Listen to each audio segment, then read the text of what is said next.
All right, everyone. Welcome to Baking with B. I just came up with that. My name is Mr. B. I'm baking. It starts with a B. So, hey, it's Christmas season, and I love baking. Some of you may not know that about me. A lot of people know that I love to cook, but when I say I love to cook, I basically love all different types of cooking, including baking. And honestly, one of my favorite things to do is Christmas cookies. What I wanted to do with you here today is, one, show you a recipe that I use. I didn't make it up. I found it a long time ago on the internet, and it's one of my favorites, so I stick with it. There are others. I've done others. I'll show you how to do the cookies. I'll show you how to make two different kinds of icings, and then I'll show you how to decorate them. And I think what we're gonna do is have a little contest. So hopefully you either do my recipe, you find a recipe, and you and your family, hopefully together as a family, you can bake some cookies. Once they're done, you can decorate them. And what I would like for everyone to do, I want you to listen very carefully here, this is important.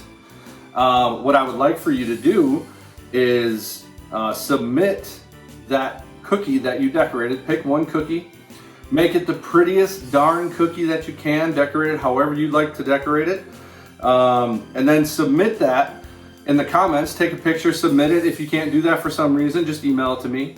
And then I'm gonna meet with a group of people and we're gonna look at those cookies. We're gonna decide who had the best cookie. And then whoever that might be, we'll give you a $50 gift card to Fry's. So hopefully that'll help you with some of your holiday spending. So yeah, it's a cookie decorating competition. So we'll start with making the dough. And basically any sugar cookie dough is gonna start with butter and sugar. And this one has a couple of different secret ingredients, which I like. I think they add flavor. But for the most part, they add a different kind of flavor. And if you don't have some of these, don't worry about it, you'll be fine. We'll add our sugar.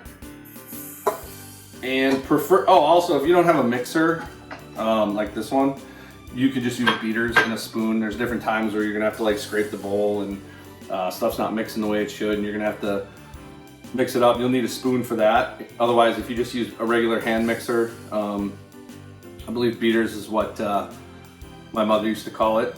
Shout out to my mom, she's probably gonna watch this. Love you, Mom. So what I'm gonna do is I'm gonna throw this butter in there. It needs to be room temperature. I softened it a little bit, so there's a little bit of melted butter, but you really wanna have it room temperature if you can.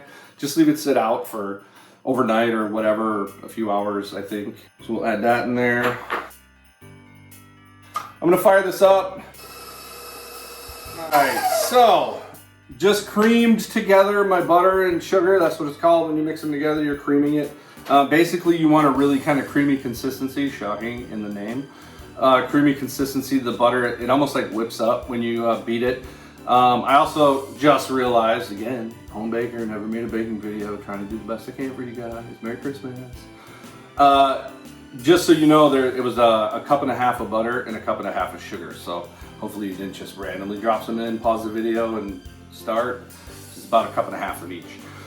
So yeah, a cup and a half of butter, a cup and a half of sugar, put it in, beat it. You want to do that with your hand mixer or in your stand mixer for, I would say at least 3 minutes. I just did it pretty high. If you feel the butter and sugar and run it between your fingers, you don't want it to be too grainy. You almost want the butter to the sugar to dissolve in the butter. Got it creamed together, all good. Here, I'll show you. I'm gonna scrape down the sides here. And just show you what it looks like. And when you whip up like a store-bought butter or whatever, it almost kind of takes on like a lighter color.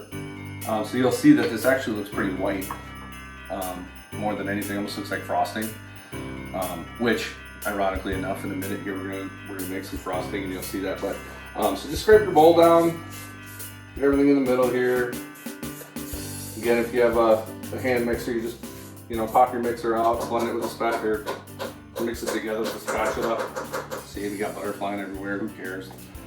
So next thing we're gonna do is add some eggs. Now, this is kind of weird, but you're gonna take 1 whole egg and 2 just the yolks. So I thought to myself as I was getting ready to do this, what if people like me don't really know how to just get the yolk out? So I'm gonna show that to you. So you just crack your egg, so it's got the little crack in it, pull it apart, And then instead of just dumping it right away, just try to hold the yolk part in one side and dump it to the other and to the other. And eventually you'll see all the egg white just kind of fall off.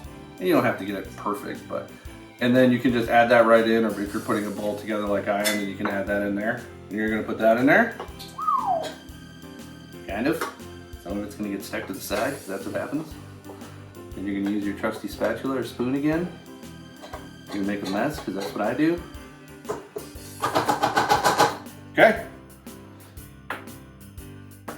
The next thing you want to add is, this is 1 teaspoon of vanilla extract and 1/2 teaspoon of almond extract.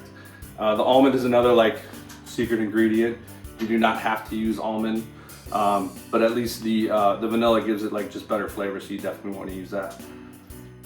So you add that in. They can't see you. There you go. So there's Reed. He's being awesome right now. This is my son. He's in preschool. He's just over there chilling, letting me do this. All right, come on up on there. Be careful. Can you get up one more? All right, so I was just about to put this in here. You want to scrape it out of the bowl for me? Okay. Oh, come on. Good. Here, come on. We'll get it all out. Here, you can do it with me. Put your hand on there. We just want to scrape the side. There we go. So again, just a home baker, sometimes just like everybody. Like that you baking don't have, show. Like that baking show. Mommy and I love to watch baking shows, don't we? And I'll get this. Okay, hold on, we don't need that yet. So, like I said, I didn't have regular cream cheese. Usually I use regular cream cheese, but I had some cinnamon honey, which I thought, you know, it's Christmas. Those two flavors are really tasty, and that's what I put in there. So the 2 egg yolks, the egg, the teaspoon of vanilla, the 1/2 teaspoon of almond, the 3 tablespoons of cream cheese are all in this bowl. Reed, now cream that up, and we'll be right back. All right, Reed, go ahead and turn that off. Push it all the way that way. Good job, thank you.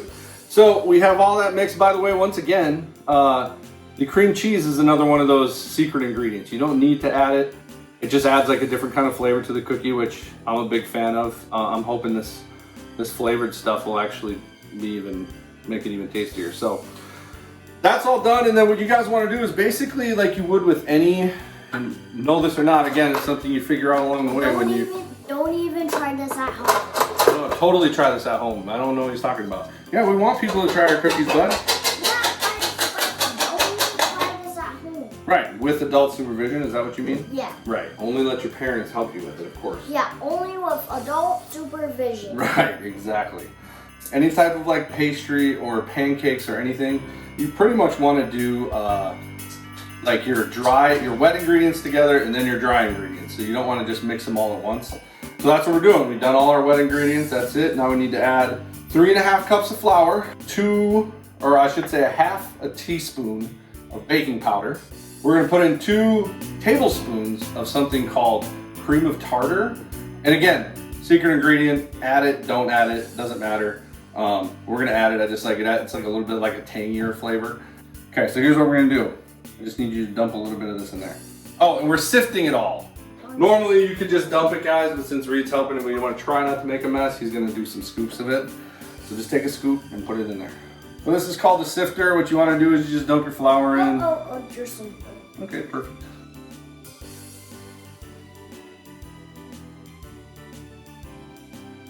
So then goes our baking powder. And then I want some more. And when it gets down to the chunks that are left behind, you guys can just kind of push it through the sifter. Daddy? What's up, buddy? I want to do some bacon. We'll just dump that whole thing in there. Yeah, just know the whole bowl. Don't scoop, just dump. Okay, scoop that one, now dump. Take the whole bowl, there you go, dump it in there.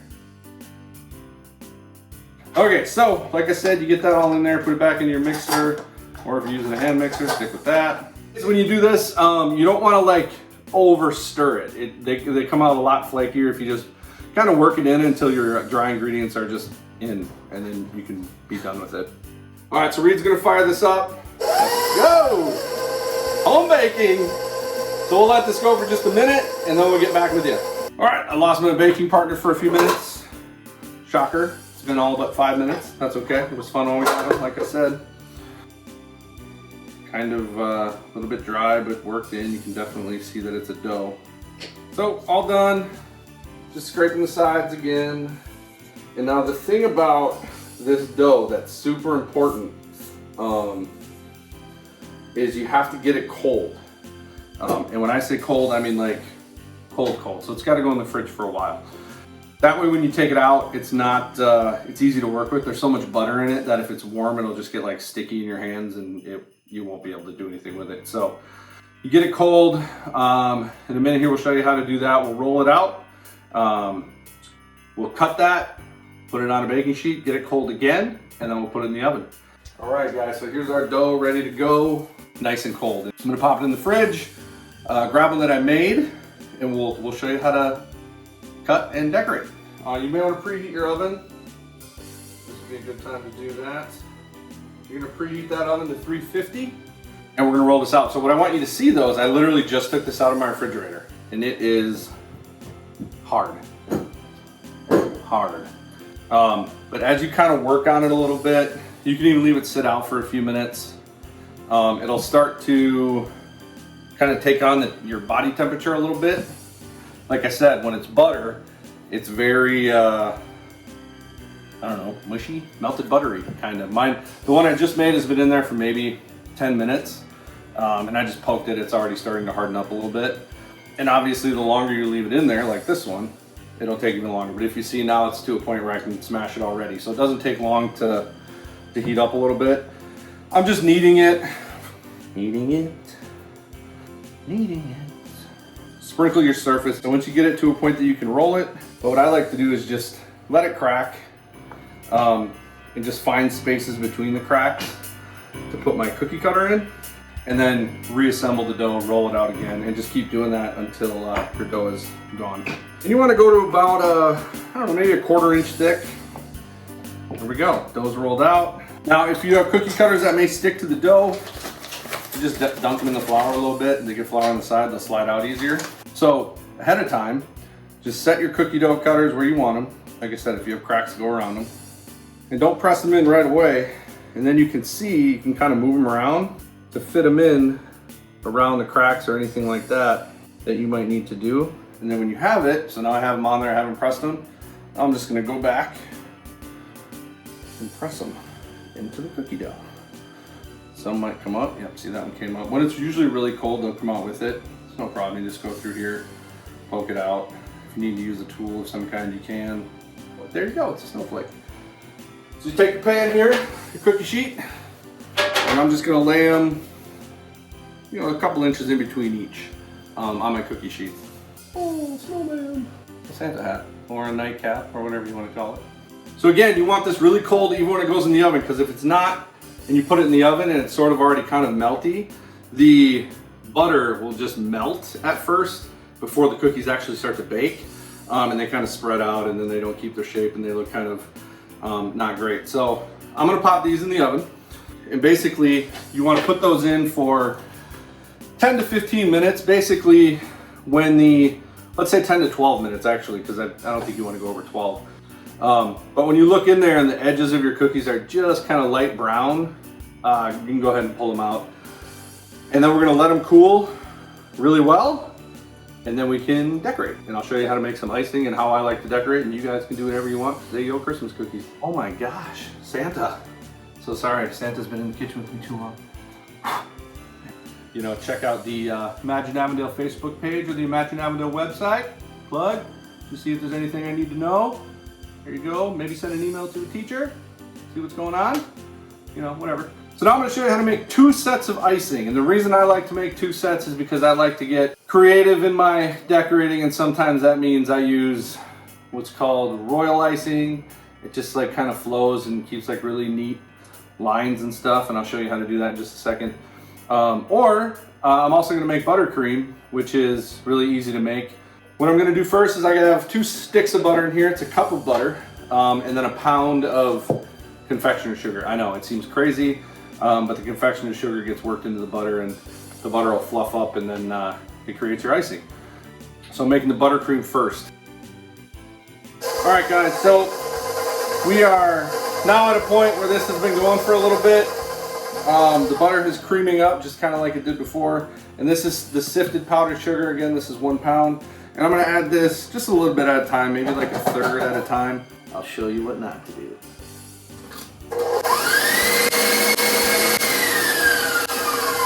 There you have it. Don't do that. So start slow, let that incorporate in a little bit. The volume of your butter should start to get a little bit like fluffier. It'll take on the powdered sugar. And then once that powdered sugar gets mixed in the next third. That gets mixed in, mix in the next third. And if you want to add a little flavor, just keep in mind when you use these extracts, like this is vanilla, it's brown, so it's going to take my kind of white buttercream and it's going to give it like a creamier looking color. I don't mind the vanilla. I'm also going to put just a pinch of salt in this at some point in my mixing. So my timer's about to go off. I'll pull these out and just show you what they look like. And I'll show you what I'm going to do with them from here. They have just a little bit of brown around the edges here. So I'm going to let those cool for just a minute. And then what I'm going to do is take a spatula, pop them off, and then set them on this. And then they can cool underneath and on the top. If you leave them on the pan, and it's a hot pan, it'll keep cooking, and then your cookies might be overdone and you don't want that. Add a pinch of salt to this. Finish up adding the powdered sugar to my buttercream, and then we'll go from there. All right, guys, welcome back. Finished all my buttercream. There it is. See, it's pretty sticky. I don't need that much. I usually use buttercream as like an accent. Like when I do the hat, I'll do royal icing for the red, and then just accent this with buttercream because it has some texture to it. You can like take some of this out, put it in a bowl, use some food coloring. I won't color that, but I will show you how to color the royal icing. In a little bit here, but I just want to show you real quick how easy the royal icing is to make. And most likely this is what you're probably used to when you think of decorating cookies. So it's a bowl of, I don't know, maybe a ½ pound of powdered sugar. I don't know how much I'm going to need, so I'm going to start with that. And then you just run a little bit of water in, a little at a time, and I'll show you the consistency you're looking for. I mean a little, like in out. You know, you don't want to like, and then you just start whisking. And the consistency that you're looking for is definitely like runny. Like when I pick this up, it should just run off my spatula or my whisk. Let's see, we're getting there. You want to have it to a consistency where when I do let it drip off my spatula, it kind of settles back into the rest of it within like 8 seconds. All right, thank you guys. Have a good day.